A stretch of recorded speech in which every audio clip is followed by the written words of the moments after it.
Feliz tarde, queridos radioescuchas de Mesit Radio. Estamos en tu programa Cátedra. Hoy una nueva semana me acompañan invitados de lujo, nuestro querido licenciado Kumar Villalobos y nuestro coordinador Ogami Rivera. ¿Cómo se encuentran el día de hoy?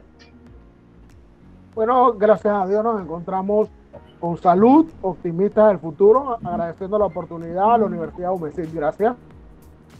Qué bueno. Profesor Ogami, cuéntenos. ¿Qué tal, Lee? Por ahora bastante bien, gracias a Dios. Acá en la semana con bastante trabajo, pero insisto, siempre es una bendición y más en estos tiempos tener trabajo. Así que la verdad es que muy bien. Y hoy contamos entonces con la presencia del licenciado Kumar Villalobos. Como siempre, el licenciado Villalobos, nuestro primer bloque es conociendo un poquito a la persona que tenemos invitada dentro del programa. Así es que le cedemos a usted la palabra para que nos cuente un poquito sobre quién es Kumar Villalobos dentro de un enfoque de su experiencia profesional, académica, curricular. Profe, cuéntenos un poquito de usted, don Kumar. Bueno, ¿qué tal? Ante todo, agradecer nuevamente la oportunidad. Buenas tardes. Como ya lo dijo el profesor Ogami, mi nombre es Kumar Villalobos. Kumar, nombre hindú, Villalobos, pues, el apellido. Mi experiencia laboral actualmente es 3 años en el Instituto de Defensoría Pública. De igual manera, mantenemos, previo al Instituto de Defensoría Pública, mantenemos 7 años de experiencia como asesor legal de la policía. Previa a la policía, pues tuvimos 2 años en el Ministerio Público, en la cual rotamos en diferentes puestos como Fiscalía, Secretaría Judicial, etcétera. Y en materia laboral, pues en materia académica mantenemos maestría en Derecho Penal, Procesal Penal del Instituto Nacional de Estudios Jurídicos, maestría en posgrado en Docencia Superior de la Universidad del Istmo, mantenemos un posgrado en Sistema Penal Acusatorio, una maestría en Sistema Penal Acusatorio de la Universidad UDELA. Tenemos actualmente terminada, pues pendiente de examen, un curso especializado, lo que sería un posgrado en materia de penitenciarismo. De igual manera, pues hemos cursado una veintena de diplomados, cursos, seminarios, y en materia académica, nuestras oportunidades han sido a través de la Universidad UMESIT, de la cual mantengo exclusividad en los cursos de Derecho Procesal Penal, y de vez en cuando, pues invitado por la Universidad de Panamá, Regional de Colón, a algunas conferencias y demás. Eso más que todo, pues a grosso modo. También, pues, para los años 2007 al 2009 tuvimos una experiencia como director de centros penales, la cual, pues, a la fecha nos ha seguido sirviendo como experiencia dentro del sistema penal acusatorio. Básicamente, esa es nuestra experiencia.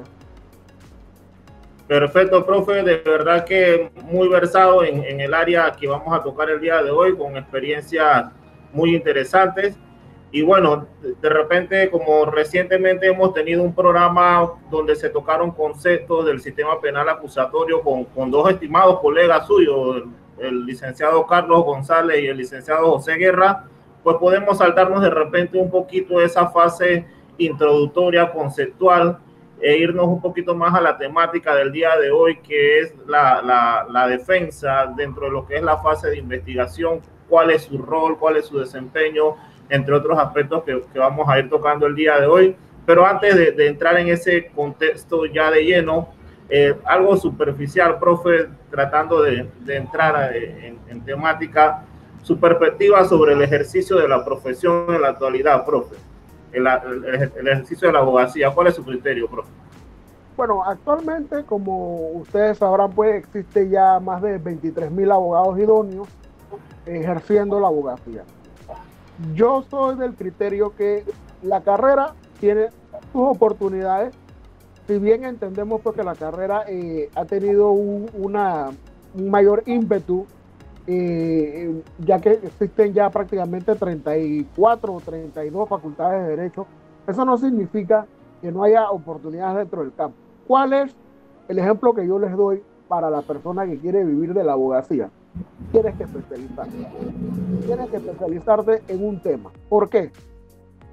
Nosotros escuchamos abogados que están hablando de derecho civil, de repente hablan de derecho penal y derecho laboral. Bien, yo soy del criterio que para triunfar en esta carrera tú puedes hacer un mix. En definitiva, puedes hacer diferentes cosas, pero tú puedes aprender el derecho penal y mezclarlo con el derecho de marcas. Si tú haces esa simbiosis, esa unión de esos dos derechos, a la postre tú puedes ser un excelente abogado en materia de registro marcario y aspectos penales de ese registro marcario. Otro ejemplo que yo doy es Mariano Rivera. Mariano Rivera, para ser exitoso, se dedicó única y exclusivamente a una sola cosa, que es lanzador cerrador. Entonces, ¿quién va a dudar que Mariano Rivera es una persona exitosa y que ha llegado en efecto al Salón de la Fama del béisbol? Por lo tanto, mi perspectiva con respecto a la carrera es que el estudiante de Derecho pasa de ser estudiante de Derecho a ser un licenciado, y de esa forma pasa de manera permanente al estudio. El estudio, o sea, el tema de la carrera de Derecho es que nunca dejas de estudiar. Y lo mejor es que en la medida que vas adquiriendo experiencia y estudiando, puedes darte cuenta que dominas cada vez más tu especialidad. No sé si por ahí podemos concluir. No, de verdad que buen datito, profe, y muy importante esa parte, ¿no? A veces cuando uno sale nuevo al campo profesional y sobre todo cuando se maneja desde la perspectiva del litigio particular, uno suele decirle que sí a cualquier cliente con cualquier consulta. Y la verdad es que por ética profesional uno debería poder tener el margen de decir, ven acá, la verdad es que yo no domino mucho esa materia, te podría recomendar a algún colega que lo domine un poquito mejor, o hablarle claro al cliente que tendrías que empaparte en ese sentido con respecto a la consulta que él te está realizando y que no es de tu conocimiento, ¿no? Pero sí es necesario, como usted menciona, a veces tener esa variable de dominar una materia y vincularla con la otra. Por ejemplo, en días pasados tuvimos al licenciado Rigoberto de la Rosa en temas de familia, y él nos decía que para los efectos de un abogado de familia como tal, de la jurisdicción de familia, es necesario conocer el sistema procesal penal. ¿Por qué? Porque el derecho de familia en muchas ocasiones viene vinculado con temas de maltrato al menor, violencia doméstica, entre otros casos, y el abogado de familia debe tener o desarrollar también esa fortaleza en esa parte, profe. Con respecto a los mismos estudiantes, profe, usted es un profesor que yo lo he visto, se toma la delicadeza de brindar horas adicionales, de citarlos en días que no son realmente de clase, nos pide un espacio para que los estudiantes puedan participar de una sesión adicional que usted les ofrece constantemente, y de hecho lo felicito porque a veces uno puede ofrecer la sesión adicional y la cosa es que los estudiantes vayan. En el caso suyo, los estudiantes acuden casi que en su mayoría a la sesión extraordinaria o a las sesiones extraordinarias que usted le ofrece, y en esa parte de verdad que lo felicito por ese poder de convocatoria que tiene con los muchachos.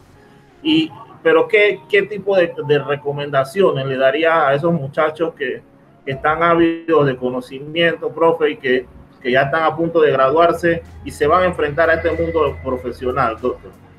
Bueno, primero que todo, para mí, sumamente importante, con casi ya 20 años de experiencia de ser abogado idóneo, imagínense, mi idoneidad es la 7049, es que va a haber altas y bajas. En la marea baja, por así decirlo, no se desanimen si la intención es ser un abogado litigante independiente. Si llegas a ser un abogado litigante independiente, por favor no se te olvide que tienes que hacer cotizaciones de la Caja del Seguro Social y a la de manera voluntaria. Si vas a ser un abogado que va a aceptar cargos públicos, cumple tu horario, cumple a cabalidad tu estudio, esfuérzate, siempre trata, yo diría que de ser el mejor, pero no en un sentido de competencia, sino que trata siempre de esforzarte y dar esa milla extra que te exige esta carrera. Otra cosa, también tienes que aprender de la gente que más experiencia tiene. Siempre haz pequeñas alianzas estratégicas con personas que tal vez tengan 20, 30 años en una institución y que no sean idóneas, pero son personas que tienen conocimiento.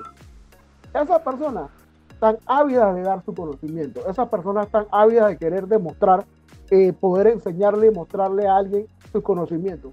Tú puedes ser en ese momento un abogado idóneo y la persona puede ser que él no sea una persona que estudió, sin embargo él tiene el conocimiento práctico y teórico y está en el campo. Entonces siempre en esta carrera lo primero tiene que ser éticamente profesional, o sea, no mientas, apégate estrictamente a la realidad, no le mientas a tu cliente, dile cuál es la situación que él tiene. Si no conoces un tema, pregúntale a otro colega que ya conozca el tema. Busca la manera siempre de hacer pequeñas alianzas, trata de no llevarte mal con los funcionarios, trata de llevarte mal con los... O sea, no necesariamente tú tienes la razón. Cuando pidas algo, pídelo de una forma adecuada y poco a poco te vas a ir abriendo un campo dentro del mundo del derecho de amigos, aliados, colegas, personas que te van a ayudar, que van a ver en ti a alguien que está haciendo su mejor esfuerzo. Otro tema que es importante para mí en el mundo del derecho es que dos cosas, que el vencido quede convencido. Si tú pues llegas a un litigio y tú en efecto pues la justicia o los fallos no fallan o valga la redundancia a tu favor, que tu representado pueda ver en esos fallos o en esa argumentación el convencimiento total de que en realidad él no tenía la razón. Ahí es donde yo digo la expresión que el vencido quede convencido. De igual manera, otro tema que es de vital importancia es que los términos jurídicos no te pueden vencer. Tú no puedes tener un término, por ejemplo, un término de apelación de 2 días y que se pasen los 2 días. Se podrán ganar en argumentación del derecho, pero nunca deben ganar en vencimiento de términos. Eso sería 2 recomendaciones importantes, que no te venzan los términos, siempre apegado a derecho, a las reglas, y cuando haya confusión con respecto a algo, vete a la ley. ¿Qué dice la norma? Y ahí viene la interpretación. Y la carrera también te va a ir llevando hacia el camino que tú necesitas. No, y en eso que menciona con respecto a los términos, muchos docentes lo van aplicando desde el mismo aula. Cuando los estudiantes le dicen, profe, denos un día más para la entrega. No, judicialmente usted no tiene términos adicionales. La fecha de entrega es la fecha de entrega y en efecto sí es así. Y se crea una cultura de que el estudiante vaya respetando las fechas que son establecidas en los diversos procesos. Profe, ya entrando en nuestro bloque, ya hablando un poco de derecho, con respecto al tema central que ya más o menos estructuramos anteriormente, cositas básicas desde su perspectiva como defensor público para la comunidad en general, porque no solamente nos ven estudiantes y docentes, sino público en general. ¿Qué es el defensor público, don Kumar?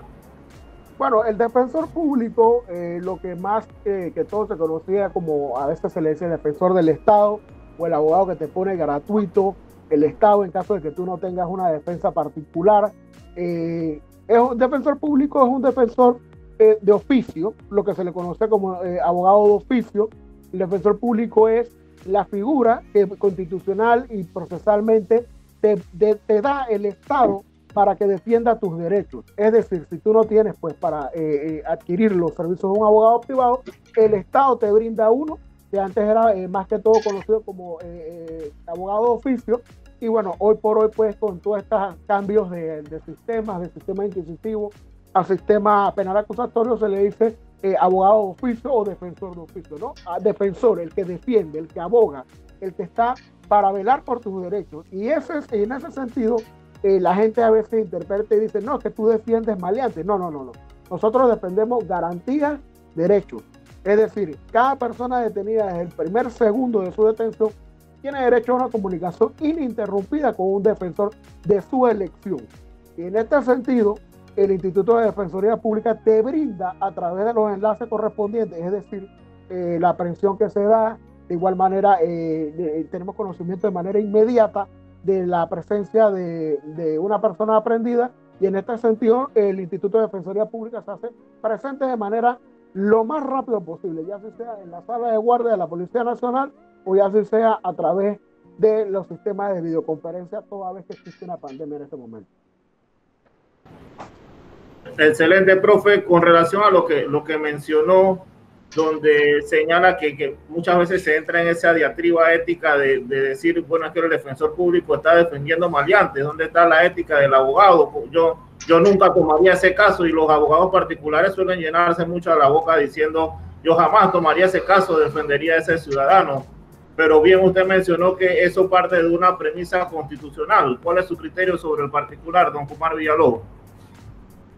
Nosotros estamos en un sistema de garantías, reglas y principios. Si bien es cierto, hay posiciones en las cuales colegas dicen, no, es que yo jamás tomaría ese caso, o yo siento que esta persona está bien, una persona, un abogado particular puede tener cierta aprehensión a ese tipo de circunstancias o conductas de punibilidad o hechos que guarden relación o que tengan apariencia de delito. Es entendible porque hay colegas mujeres que no aceptan, pues, desde su óptica, no quisieran tener clientes o personas a representar que guarden vínculos con casos de violación carnal, actos libidinosos, estupro, o personas que dicen que no quieren tener contacto con personas que guarden relación con homicidio. Bien, eso es un criterio muy particular, un concepto de cada abogado que así lo desea, pero tiene que estar claro en algo. Se parte de un estado y de una presunción de inocencia. ¿Sabes? Lo que yo le digo a mis estudiantes cuando tuve la oportunidad, que es que nosotros debemos partir que la persona es inocente, tiene un estado de inocencia que no ha sido quebrantado o no ha sido vencido en juicio, y en ese sentido, en ese orden de ideas, nosotros tenemos que partir no prejuiciados, sino poder brindar una asesoría y explicarle a la persona que tiene una necesidad de un abogado cuáles son las circunstancias en que él se encuentra. Entonces, bien, si hay colegas que dicen, bueno, es que yo este tipo de casos yo no lo voy a representar, entiendo yo que hay colegas que prefieren no representar casos de actos libidinosos o que tengan que ver con situaciones de violencia en contra del menor. Bueno, ese colega pues ya sabe que él le haría un daño a esa persona porque estaría totalmente prejuiciado para la defensa que él debe hacer. Lo importante es que el artículo 10 de los principios nos habla del derecho a la defensa y que la defensa de las personas y sus derechos es inviolable e irrenunciable, salvo que el imputado sea abogado y desee asumir su defensa. En ese sentido, toda persona que sea aprehendida o que se ve vinculada a una investigación tipo penal tiene derecho a un abogado. Si el abogado considera que ese tipo de casos no lo quiere representar, bueno, entonces muy amablemente que le diga a la persona a fin de que termine no perjudicando su causa y sea un abogado que tenga ese ímpetu, esas ganas de defenderlo, que asuma esta defensa. Nosotros, en el Instituto de Defensoría Pública, no podemos tener esos impedimentos, salvo que consideremos que nuestro criterio haya quedado sumamente afectado por algún tipo de actuación. Es decir, si ya yo conozco a la persona, si yo siento que la persona en realidad tuvo una participación directa en el hecho, si tuve conocimiento de eso y puede afectar mi presunción de inocencia con respecto a ese representado, entonces lo conveniente es que nos apartemos de esa investigación. Debemos recordar... Esa misma era mi pregunta, profe. Le quería consultar si un defensor público puede decir ese caso no lo quiero, o hay algún tipo de reparto, como se le conocía judicialmente al tema de los expedientes. Nosotros partimos con un rol de que todos los casos se reparten de forma equitativa. Es decir, vamos a una rotación de casos de manera adecuada en base a las coordinaciones que existen dentro del Instituto de Defensoría. No conozco casos todavía de que por lo menos en la jurisdicción que me encuentro yo, que un defensor decida pues inhibirse de una defensa. Ha sucedido que de repente pues otro defensor ya tiene conocimiento previo del caso a través de otras investigaciones que ya iniciaron y que este defensor considere que debe asumir esa defensa para poder hacer lo que en el mundo del derecho se llama una acumulación.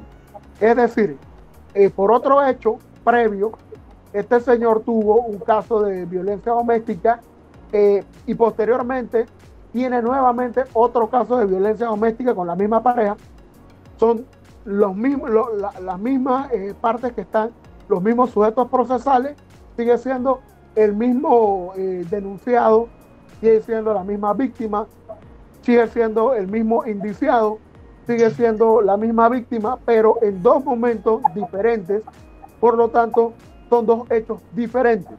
Entonces, como son dos conductas y hechos punibles diferentes, pero ya existe una investigación previa, puede ser que en algún momento dado un defensor pida, con conocimiento de eso, que lo conveniente es que él asuma esa causa para poder hacer una acumulación posteriormente. Perfecto, profe.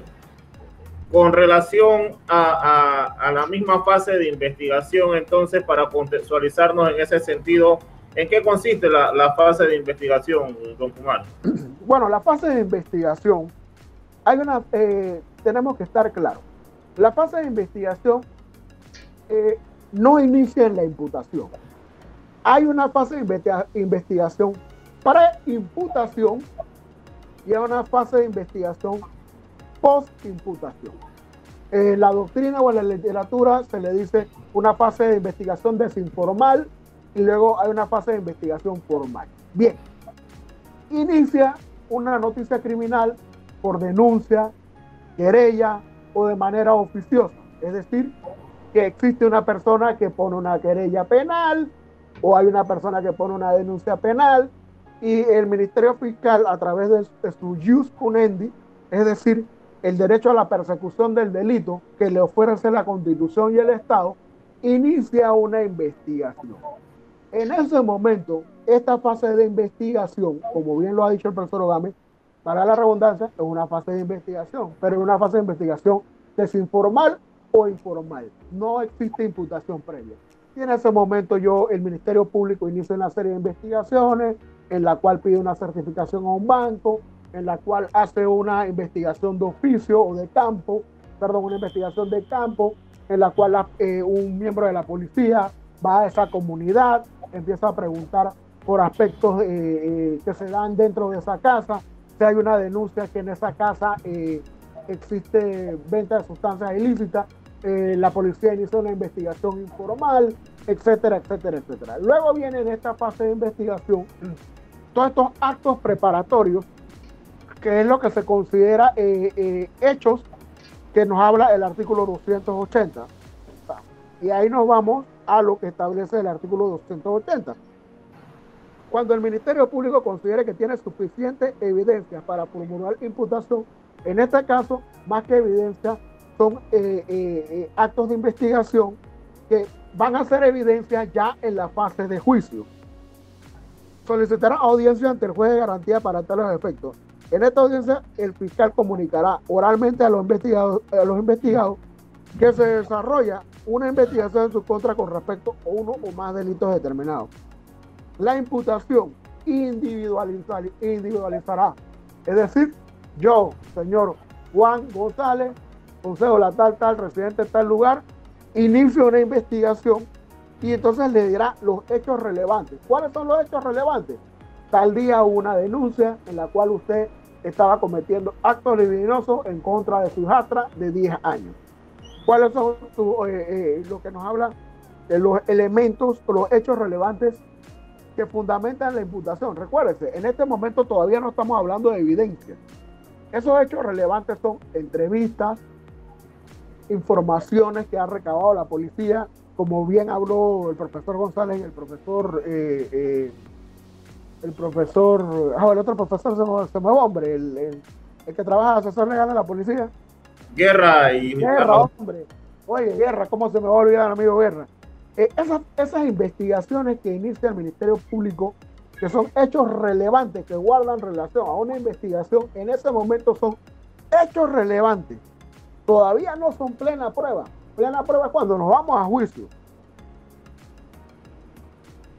Y es así cuando... Pero para tener certeza en lo que ha venido señalando, entonces para Kumar Villalobos, la fase de investigación tiene inicio con el mero conocimiento y trámite de la noticia criminal por parte del Ministerio Público. Mire, la fase de investigación inicia, así como usted bien lo ha dicho, desde el primer acto de investigación, independientemente de que haya imputación o no. Se inicia, como usted bien lo ha dicho, con una noticia criminal. Esta noticia criminal vendría siendo como lo que se diría el número de expediente. Nosotros en este sistema se le habla de el número de carpetilla.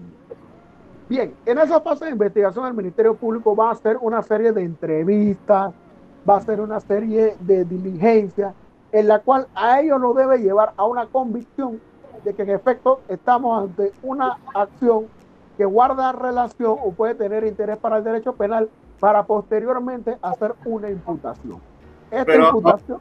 Ahora bien, en esa parte siempre hay un tema de debate, don Kumar, ¿Y qué hace la persona sobre la cual se están realizando esos actos preparatorios? ¿Tiene o no derecho a presentar su correspondiente defensa, poder a través de un abogado? Por supuesto que sí, por supuesto que sí. Fíjese, una persona que sienta que se le está calumniando a través de una serie de certificaciones que está pidiendo el ministerio. ¿Me escucha? Sí, se le escucha. Ok. Una persona que está siendo investigada por un delito, cualquiera que fuese, y a sus oídos llega, esta persona, la policía está viniendo por aquí a hacer entrevistas, formal. Existe el artículo 286 del Código Procesal Penal que nos dice: en caso de que alguna persona le cause un perjuicio a su patrimonio o su libertad sin que medie formulación en su contra, acudirá ante el juez de garantía para instar la inmediata formulación de la imputación.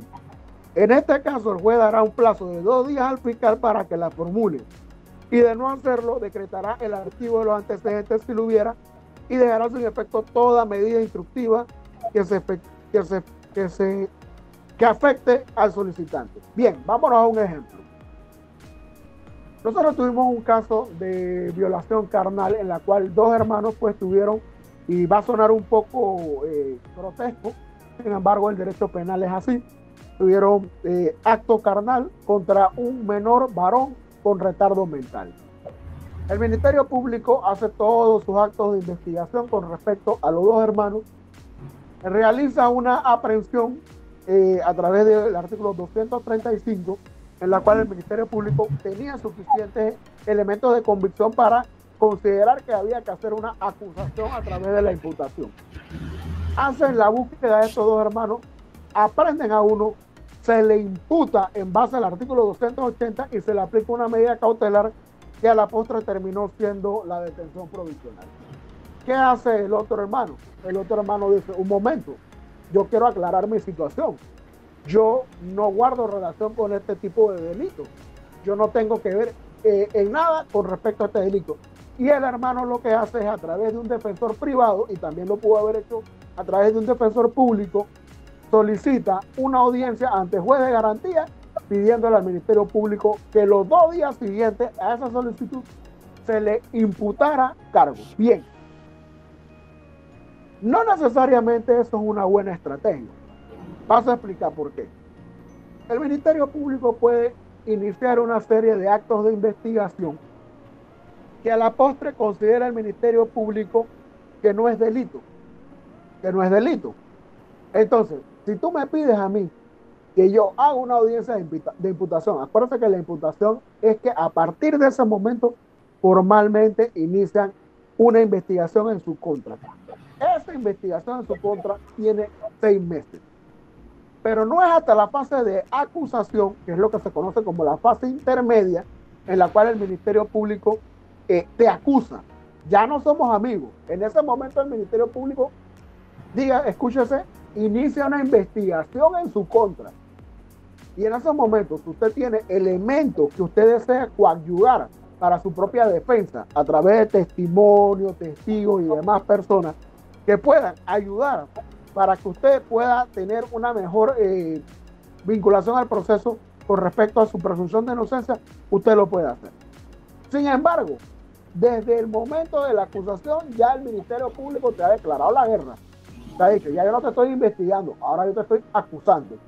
Entonces, si nos regresamos a la pregunta en sí, usted dice: bueno, pero si una persona considera que está en un pelepolis, que lo andan buscando, y eso le está causando un perjuicio a su imagen, un perjuicio económico, y le está causando un perjuicio emocional, debe someter a un juez de garantía para que a través del artículo 286, le pida al Ministerio Público que en efecto impute al investigado. Ok, unos dirán, surge la pregunta: bueno, ¿y qué pasa si el Ministerio Público en ese momento decide que ya no te puede, que bueno, nosotros no vamos a acusar? Ahí viene la pregunta: bueno, entonces el Ministerio Público tiene que archivar y ya no puede seguir investigando. No, señor, el Ministerio Público se va con su carpetilla y sigue su investigación. Aquí la norma nos dice que se dejará sin efecto toda medida intrusiva que afecta al solicitante. Sin embargo, el Ministerio Público, con su ius punendi, puede seguir esa investigación. Bien, ha habido personas que consideran que, bueno, el Ministerio Público está afectando mi imagen porque ha mandado solicitudes al Banco Nacional en la cual está pidiendo si yo tengo cuentas bancarias ahí. Bueno, entonces a través de un juez de garantía usted pida que se le impute para iniciar un plazo de investigación. Ya sabemos que el plazo de investigación son 6 meses. A solicitud de la defensa puede ser menos, porque lo que usted quiere es salir de eso ya. Sin embargo, también puede ser contraproducente, porque puede ser que usted esté pidiendo una imputación y que el Ministerio Público tenga los suficientes elementos para pedir de manera inmediata una audiencia de medida cautelar y en efecto a la postre termine con una detención provisional. Profe, sobre eso último que mencionó, una parte muy importante de la fase de investigación es el tema de las medidas cautelares, profe. ¿En qué consiste este término que usted mencionó en esta última frase? Bien, vámonos con respecto a las medidas cautelares. Las medidas cautelares son instrumentos que guardan relación a la fase de investigación del proceso. Este instrumento lo que busca es asegurar que en esta fase de investigación la persona mantenga un arraigo con respecto a las diligencias que se van a hacer dentro del presente proceso. ¿Me escuchan? O no se le escucha, profesor. Sí, se le escucha, profe, tranquilo. Hay una frase que dice: a mayor vinculación, mayor necesidad de cautelación. Bien, si estamos hablando de delitos que las penas son superiores a 4 años, no necesaria en automática la medida cautelar más idónea debe ser la detención provisional. ¿Qué es lo que busca esta fase de investigación? En esta fase de investigación se busca primero que la persona tenga un arraigo al proceso, es decir, que en el momento en que la persona sea solicitada por el Ministerio Público, esta persona va a asistir a la diligencia con respecto a la investigación. Y en este sentido, el artículo 222 nos establece medidas cautelares personales. Dice: la libertad personal del imputado solo podrá ser restringida de acuerdo con las previsiones de este código. Requisitos: si existen medios probatorios demostrativos del hecho punible y la vinculación del imputado con el hecho. Es decir, tiene que haber una serie de elementos demostrativos que existe una situación inherente al derecho penal, pero la vinculación con mis representados debe existir de manera fehaciente. ¿Cómo existe esa vinculación? A través de la fase de investigación, a través del señalamiento de una víctima, a través de una denuncia, a través de otros medios probatorios. No es que yo voy a pedir la detención provisional para ver si empiezo a investigar y el representado o la persona que está siendo imputada o investigada, en esa fase es que vamos a investigar si esta persona tiene o no tiene vinculación. Fíjese. Pero, profe, digamos en el supuesto que la persona realmente, a juicio suyo como defensor público, la persona no tiene vinculación real con el proceso y se le aplica una medida de detención preventiva que para criterio suyo es excesiva. ¿Qué haría un abogado defensor en ese supuesto, profe? Bueno, ante todo, un abogado defensor primero no debe cegarse, tiene que partir 50 y 50. ¿Qué tiene el Ministerio Público? ¿Qué tiene usted? Bien. Si usted va a una audiencia de medida cautelar y la medida cautelar que aplica el Ministerio Público es la detención provisional, o que por lo menos sustenta el Ministerio Público, usted tiene que contraargumentar por qué esa medida es la más idónea. Pero estamos partiendo de la pregunta que usted dice, que ya el juez de garantía consideró que la vinculación y el hecho punible era en una balanza superior a este principio de libertad de la persona, y el juez hace una ponderación de derechos y garantías y considera que este principio o presunción de inocencia debe ceder, y este principio constitucional de que en la Constitución tú no encuentras que la Constitución te hable de que la persona tiene que quedar presa, pero tampoco lo prohíbe. Entonces, si en este debate argumentativo la argumentación de un defensor no lleva la balanza hacia que la detención provisional debe ser la última de las medidas y que la detención provisional, para criterio de la Fiscalía, es la más idónea para arraigar a este sujeto al proceso. Es decir, si no agarramos a este sujeto y lo metemos en un centro penal, no queda de otra, porque este señor se va a evadir de la justicia. Ya tenemos 5 años, está buscándolo, etcétera, etcétera, etcétera. Entonces usted tiene el recurso de apelación. La apelación sería el momento idóneo para demostrar ante tribunales de apelación que su representado, la medida cautelar más idónea no debe ser la detención provisional. Pero usted no puede transformar esa apelación en un debate nuevamente de lo que pasó en la audiencia previa, porque lo más seguro es que en la audiencia previa hubieron legalización de aprehensión, imputación y medida cautelar. Lo que nosotros tenemos que debatir en esa audiencia de apelación, si no pudiste demostrar que la medida cautelar de la detención provisional era la menos idónea y que podías a través de otro tipo de medida cautelar, ya sea reporte cada 15 y cada 30, país por cárcel, que la persona no se acercara a la víctima, etcétera, etcétera, etcétera. Si no pudiste demostrar en ese momento por qué la medida cautelar que tú estás solicitando era la menos, o sea, era la apropiada, era la que tú estabas debatiendo, entonces tienes el recurso de apelación. Pero tienes que ir con un recurso de apelación estructurado. No puedes ir nuevamente a argumentar, a hacer manoteos, a hacer aspavientos de por qué tu medida cautelar es la más idónea. Ok, ahí tú tienes que estructurar. Y tú estructuras en base a 4 o 5 puntos. El primero, un breve resumen de los hechos. Que mi representado dice una persona que la vio corriendo con una cartera y que vio una señora pidiendo auxilio y que la policía mandó un patrulla y a la postre detuvieron a mi representado 5 horas después, pero que él no portaba la cartera. Usted estructura un breve resumen de los hechos. Nuevamente se va a lo que dijo el juez de garantía de por qué la detención provisional era lo más idóneo. Recuérdense que nuestros jueces de garantía deben argumentar. Toda decisión en este sistema penal acusatorio debe llevar una argumentación y una motivación de por qué lo está haciendo. Entonces, este juez de garantía debe motivar su actuar. Es decir, si el juez de garantía considera es que ahí estamos hablando de un delito de flagrancia y que existe un peligro para la comunidad de las víctimas, el juez lo debe argumentar. Usted en ese recurso de apelación, luego de estructurar brevemente los hechos tales como son, usted debe dar usted debe decir por qué el juez de garantía se equivocó.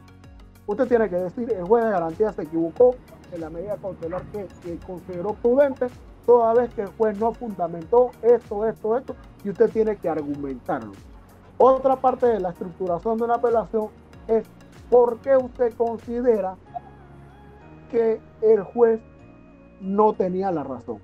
Mire, honorable magistrado de apelaciones, yo considero que el juez de garantía no tiene la razón con respecto a la medida cautelar, toda vez que la detención provisional con una persona que ha dicho su dirección, que tiene trabajo, que al momento de hacer diligencia con respecto a esta presente investigación se presentó de manera voluntaria a la investigación, es decir, que no ha denotado una intención de evadirse del proceso, nosotros consideramos, honorable juez, que el juez de garantía en su debido momento se equivocó porque argumentó que este señor tenía conductas que eran propias de una fuga, cuando en realidad nuestro representado se presentó de manera voluntaria. Usted ya está estructurando un breve resumen.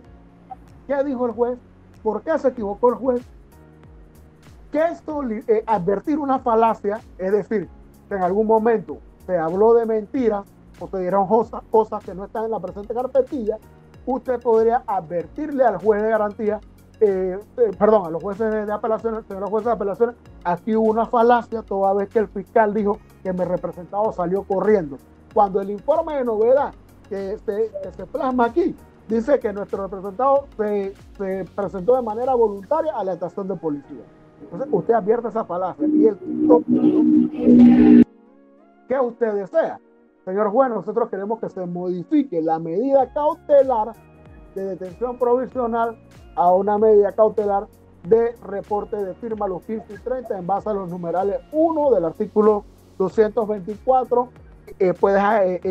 otra cosa, no puedes cambiar lo que tú pediste en la audiencia de medida cautelar. ¿Por qué?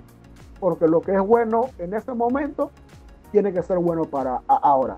Yo cometí errores a veces en apelaciones diciendo, bueno, magistrado, en vista de que la detención provisional es insuficiente para mi representado, el Ministerio Público pidió detención provisional, nosotros pedimos que se reportara a los 15 y 30, pero bueno, con todo eso el juez consideró que la detención era mejor, pedimos que se reporte a los 15 y 30 y también que no se acerque a la víctima. No, lo que yo pedí en ese momento debo mantenerlo.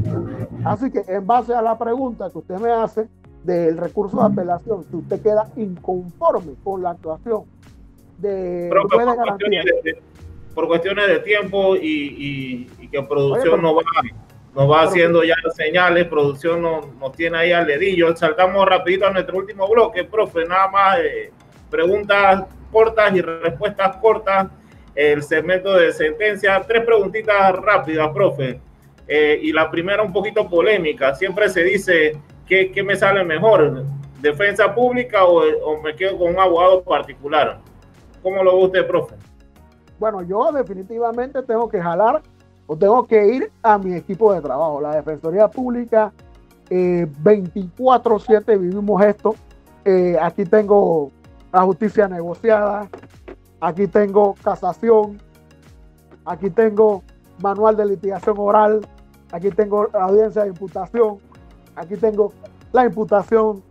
O sea, nosotros los defensores públicos, no, te comento algo, hay defensores privados muy buenos, muy buenos. Tenemos que aceptar y reconocer que el sistema poco a poco ha ido mejorando y que los defensores privados pues tienen una cantidad de responsabilidad con respecto a un cliente privado que pues ellos satisfacen la necesidad de ese cliente en todo sentido.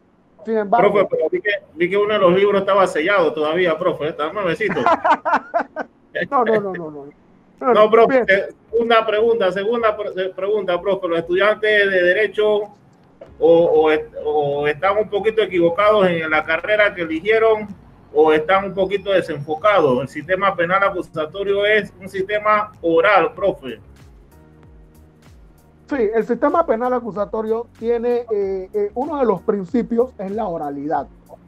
Salvo raras excepciones, pues existe lo escrito. Sin embargo, todas las solicitudes que tú, valga la redundancia, deseas hacer, todas las peticiones se basan en oralidad. La oralidad es un instrumento más. No significa que el buen orador le va a ir por encima del orador más tranquilo. No. La oralidad es un medio. Y en esa oralidad tú debes desarrollar primero no tenerle miedo a las audiencias, no tenerle miedo a las cosas que vas a pedir, saber pedirlas porque tiene que tener congruencia, tiene que tener lógica, no es pedir por pedir. Sin embargo, nosotros consideramos que uno en su calidad de defensor, uno puede solicitar en oralidad lo que considera para su representado. Es el juez de garantía el que debe decidir qué curso le va a dar. Así que los estudiantes de Derecho de ahora llevan ventajas abismales con los abogados de más de 40 años como lo soy yo y demás. Porque nosotros nacimos en un sistema inquisitivo y hemos tenido que cambiar el chip o cambiar la metodología de trabajar, al igual que usted trabajó en el sistema inquisitivo, y hemos tenido que adaptarnos a este nuevo sistema. Un estudiante de los MESIT que tenga 30, 35, 40 años y salga a ejercer, o sea un estudiante joven y salga a ejercer en oralidad, nos lleva una ventaja enorme, porque ya estos estudiantes dominan las tecnologías, dominan la oralidad, dominan la expresión y nacieron en este sistema. Por lo tanto, la oralidad es uno de los principios de este sistema. Sin embargo, tiene que ser reforzado a través del estudio, a través del conocimiento y de dominar las fases del proceso. Perfecto, profe. Breve periodo de conclusiones con respecto a la temática que hemos tocado el día de hoy. ¿Qué conclusiones tendría, profe? Bueno, mi conclusión es que la fase de investigación es sumamente importante. El abogado privado tiene que armarse de un equipo de trabajo. Nosotros veíamos en películas en los 90 cuando los abogados en Estados Unidos tenían abogados, detectives privados. Bueno, ya eso es parte de este sistema. Tengo entendido, la UMESID está graduando licenciaturas en criminalística. Ellos deben formar parte de los equipos de trabajo de las defensas. Desde mi punto de vista, la carrera va bien, pero el mismo sistema va escogiendo las personas, o el mismo sistema exige una capacitación constante. Es decir, no puedes relajarte. Yo a mis estudiantes los llevaba a ver las audiencias, que superaran ese miedo a las audiencias. En efecto, iban. Y bueno, mi perspectiva con respecto a la carrera es positiva, pero debe ir de la mano con un interés verídico del estudiante de aprender, de estudiar. Que en esa argumentación, un estudiante puede decir, honorable juez, es que mi representado no fue aprendido en flagrancia. Debemos acordarnos que la flagrancia tiene tres: la flagrancia pura, la cuasi flagrancia y la flagrancia inferida. Eso uno no lo va a aprender necesariamente en las aulas de clase, uno lo aprende a través de la lectura, leer los fallos, siempre orientarse con lo que más saben. Y bueno, al final pienso que si uno hace su esfuerzo, va a lograr los objetivos. Excelente el aporte, profe, y de verdad que yo me quedo siempre con el tema de la lectura, y creo que hacen énfasis cada uno de los invitados, y no solo de derecho, sino también los de criminalística, invitan a los estudiantes al tema de la lectura. Se ve mucho ahora con el tema de la virtualidad, que los estudiantes dicen, no, hombre, pero hay muchas tareas, hay muchas lecturas en el sistema, pero la realidad es que un abogado por cuatrimestre tiene que estarse leyendo un librito por cada materia. Entonces, en ese sentido, de verdad que respaldo lo que usted ha venido estructurando. Y bueno, viene otro libro. Profe. No, profe, mire lo que yo hago. Para ir cerrando, profe, que producción nos corta. Bueno, producción, yo arranco poniendo qué día yo inicié el libro, 4 de julio, y terminado el 15 de julio. O sea, siempre tienes que ponerte como meta leer un libro por mes. Si no puedes, tienes que ir mejorando. Pero bueno, ahí vamos, profesor Ogami. La lectura, acuérdense, el abogado nunca deja de estudiar. Así Yo mismo creo es. que me voy a quedar con esas palabras de cierre, de que el abogado, y creo que todos en general, debemos mantenernos en constante aprendizaje, ya sea cual sea nuestra área, y de verdad que al final del camino yo creo que pecamos por desconocer, así que yo creo que el que está preparado y que está en constante aprendizaje, esa es su mejor arma como tal. De verdad que aquí en la radio el tiempo es tan corto y a veces hasta a mí me da dolor, pero bueno, nos toca porque la programación continúa. Y bueno, de verdad agradecido al profesor Kumar y a nuestro querido Gami por haber estado con este excelente programa el día de hoy. Yo creo que este programa debemos darle una segunda parte, como siempre lo digo. Esperemos tener al profesor Kumar en otra ocasión con nosotros. Y bueno, a todos nuestros radioescuchas, gracias por estar en sintonía. Gracias a ustedes por la oportunidad. Hasta luego, muchas gracias a todos. Hasta luego, gracias.